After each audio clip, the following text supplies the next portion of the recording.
سارے اللہ والے اسی تمنا کو لیے دنیا میں پھرتے رہے، یہی آرزویں کی اور جہاں تک ممکن ہو سکا اس پر عمل کر کے دکھلایا۔ سن رہے ہیں قاری حنیف ملتانی کو بے شمار اللہ والے امام مالک رحمت اللہ علیہ نے، اور آپ ایک مرتبہ حج کیا اپنی عمر میں، چینل کو سبسکرائب کیجئے، اس کے بعد مدینے سے نکل کر حج کو بھی نہیں آئے کہ ایسا نہ ہو راستے میں کہیں انتقال ہو جائے اور جنت البقیع کے دفن سے میں رہ جاؤں۔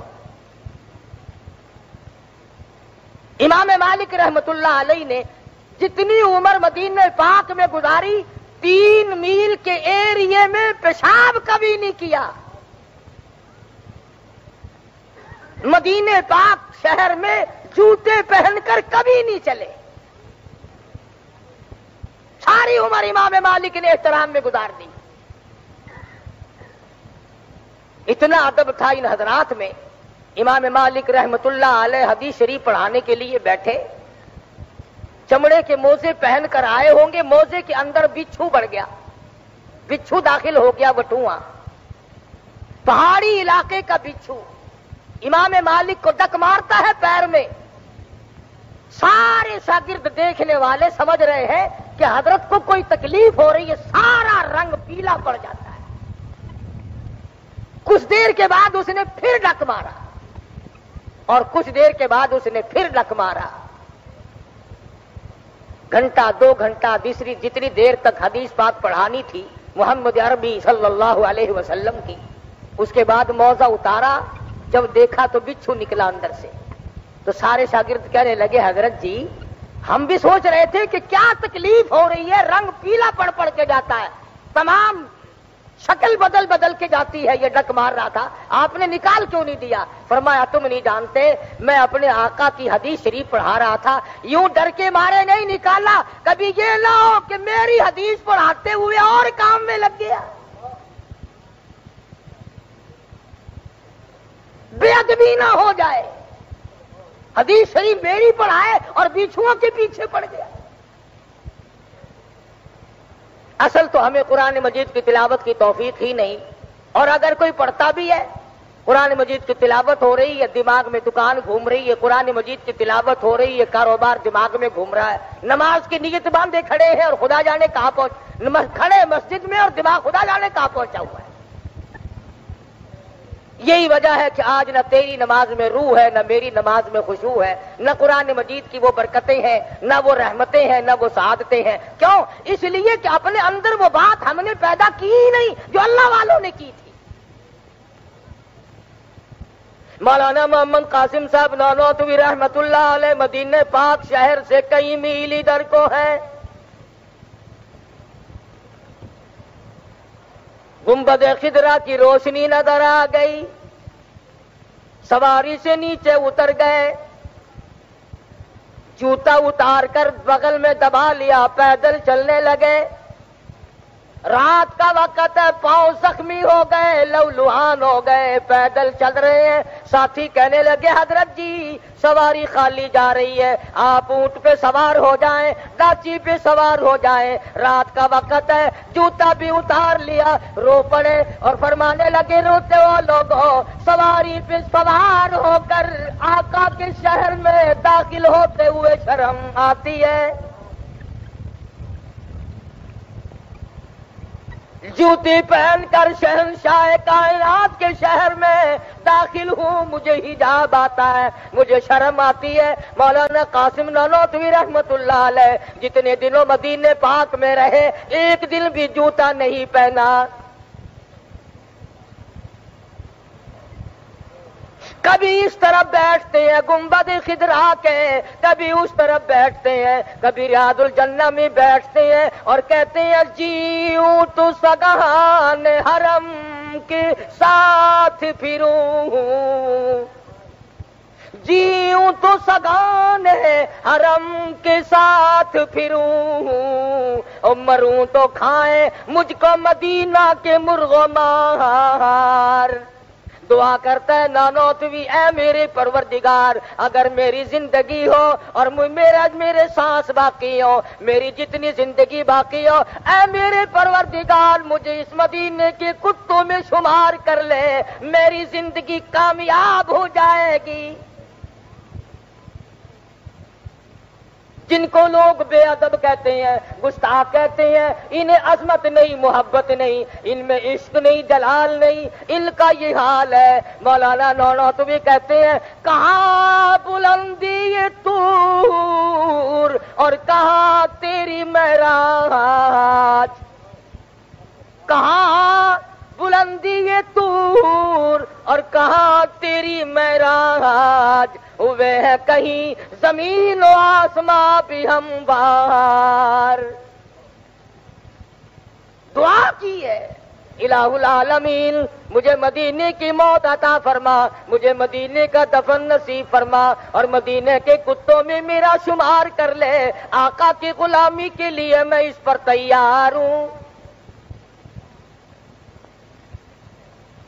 کس عشق کے ساتھ ان حضرات نے زندگی بسر کی، وہاں بیٹھ کر کتابیں لکھی، پڑھایا، علم دین کی اشاعت کی، تبلیغ کی، اور خداوند عالم نے اتنی قبولیت عامہ فرمائی، سارا مکہ شہر، جدہ، ریاض، مدینہ پاک کی گلی گلی، مسجد مسجد، ایک ایک محلہ، تمام مساجد میں، تمام کے تمام مقامات پر، بیت اللہ شریف میں جتنی جگہ قرآن مجید کی تلاوت ہو رہی ہے، تفسیر پڑھائی جا رہی ہے، علم حدیث کی تعلیم دی جا رہی ہے، یہ تمام کے تمام خدا کی قسم میرے اکابر ہیں اور علماء دیوبند ہیں، یہ سارے کے سارے۔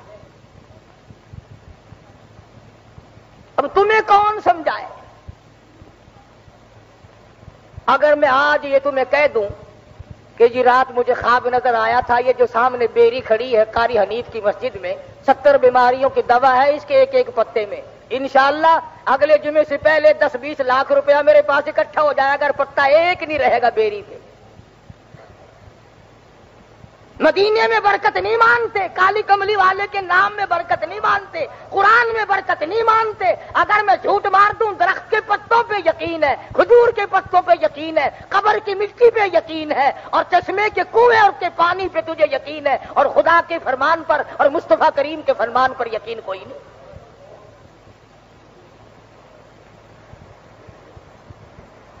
تمہیں معلوم ہی نہیں کہ اللہ والا ہوتا کون ہے اور کس کو ولی اللہ کہا جاتا ہے۔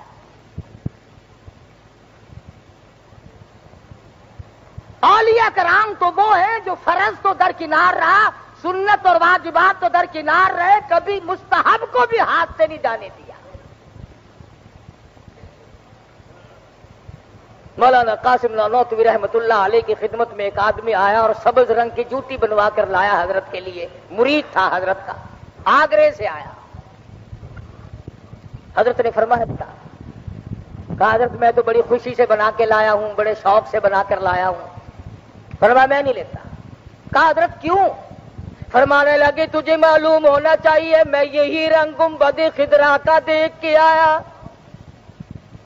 یہی رنگ میں نے دیکھا حضور کے روضے کی جالیوں کا ہے، حضور کے روضے کے پردے کا ہے، اور تجھے کیا معلوم میں اس رنگ کو اپنے پیروں کے نیچے دیکھنا گوارا کیسے کروں؟ میں کیسے دیکھ سکتا ہوں؟ مولانا اشرف علی تھانوی رحمت اللہ علیہ کی خدمت میں ایک آدمی کالے رنگ کی جوتی بنا کر کے لایا، حضرت کا مرید تھا، انکار کر دیا میں قبول نہیں کرتا۔ پوچھا کیوں؟ فرمانے لگے بیت اللہ کے غلاف کے رنگ کا بھی کالا اور میری جوتی کی رنگ کا بھی کالا، مجھے تو شرم آتی ہے۔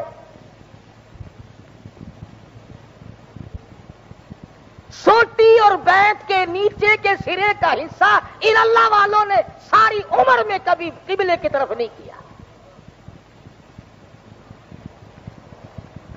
یوں ہی اللہ والا کوئی نہیں بن جاتا، بلکہ ان کی قربانیاں ہوتی ہیں۔ خداوند عالم نے ان کو جو نوازا ان کی محنت ہے، خداوند عالم نے ان کی محنت کو قبول فرمایا۔ یہ جتنے بھی اللہ والے تمہیں نظر آتے، خواجہ قطب الدین بختیار کاکی رحمت اللہ علیہ، شاہ نظام الدین بلخی رحمت اللہ علیہ، اور بابا فرید الدین شکرگنج رحمت اللہ علیہ، یہ جتنے بھی اولیاء کرام ہیں یہ یوں ہی پھونک مارنے سے ولی نہیں بن گئے، انہوں نے آقا کی ایک سنت کو نہیں چھوڑا. جو سنت کی پرواہ نہیں کرتا وہ ولی نہیں، وہ ٹھگ ہے، وہ غدار ہے. داڑھی مونچھ صفا چٹ پلیٹ فارم صاف پڑا ہے. حضرت جی حضرت جی حضرت جی حضرت جی نماز نہیں پڑھتے کہ نہیں میں تو مدینے جا کے پڑھا کرتا ہوں. روٹیاں روز یہاں رگڑتا ہے تو نماز مدینے میں جا کے پڑھتا ہے. شربت کی بوتلیں سوڈے کی بوتلیں حضرت جی یہاں ڈکارتے ہیں اور نماز مدینے میں جا کے پڑھتے ہیں. اب یہ بھی کوئی پہچان ہے؟ کئی لوگوں کو کہتے سنا کہ جی میرے پیر صاحب جو ہے رات کو ان کے ٹوٹے ٹوٹے ہو جاتے ہیں، صبح کو جڑ جاتے ہیں. یعنی وہ اتنا گناہگار ہے کہ روز قتل ہوتا ہے. کوئی تعریف کرو تو کسی عقل سے تو کیا کرو. کبھی کہیں گے بابا فرید الدین شکر گنج رحمۃ اللہ علیہ 12 برس تک کنویں میں الٹے لٹکے رہے. اتنا بڑا گناہ کیا بابے نے کہ کنویں میں الٹا لٹکر. یہ کبھی نہیں کہنے کے. آؤ میں تمہیں بتلاؤں امام شافعی رحمت اللہ علیہ 1 مہینے رمضان میں 61 قرآن مجید ختم کرتے تھے. امام ابو حنیفہ رحمت اللہ علیہ 1 مہینے میں 60 کلام پاک ختم فرمایا کرتے تھے.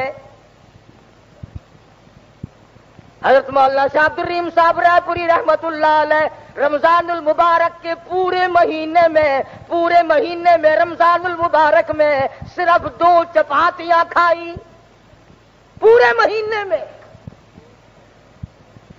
شاہ عبد القادر رحمت اللہ علیہ حضرت کے خلیفہ خاص نے پوچھا حضرت جی کئی دن ہو گئے ٹکڑا نہیں کھایا.